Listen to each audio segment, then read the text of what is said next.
మామూలుగా cataract surgery అంటే చాలామంది భయపడతారు. ఐ చాలా సెన్సిటివ్ కాబట్టి. సో సర్జరీ చేస్తున్నట్టు చేసే వాళ్ళకి కూడా తెలియదు కదా సర్జరీ అయిందనేది. కరెక్ట్. సో ఇప్పుడు ఇంజెక్షన్ కూడా మనం కంటికి ఇవ్వకుండా చేస్తున్నాం. అంటే కంటికి స్పర్శ ఉండకుండా డ్రాప్స్ వేస్తాం. ఆ డ్రాప్స్ వల్ల మనకి పేషెంట్కి ఒక 10 మినిట్స్ వరకు స్పర్శ ఉండదు. సో పేషెంట్కి ఆ సెన్సేషన్ కూడా ఉండదు మనం సర్జరీ చేస్తున్నట్టు.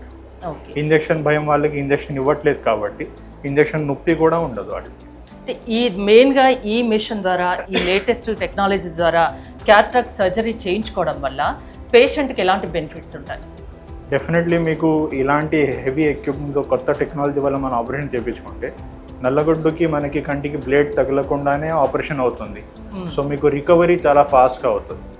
ప్రిసిషన్, యాక్యురసీ చాలా ఎక్కువ ఉంటుంది. పోస్ట్ ఆపరేటివ్ హీలింగ్ కానీ అవుట్కమ్స్ కానీ చాలా బెటర్గా ఉంటాయి.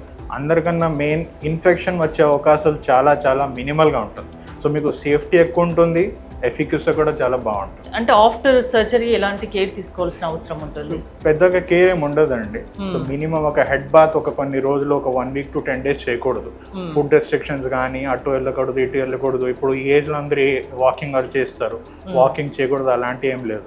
మెయిన్ రెస్ట్రిక్షన్ అనేది ఒక హెడ్ బాత్ ఒక వారం వరకు వాటర్ కంటికి వెళ్ళకుండా చూసుకోవాలి. ఫోన్ కూడా కొంచెం దూరంగా పెట్టడం బెటర్. ఒక 3-4 days అండి. మీరు if somebody want to travel also out of India 1 week తర్వాత వాళ్ళు ఫస్ట్ చెకప్ చేయించుకుని కూడా దే కెన్ ట్రావెల్.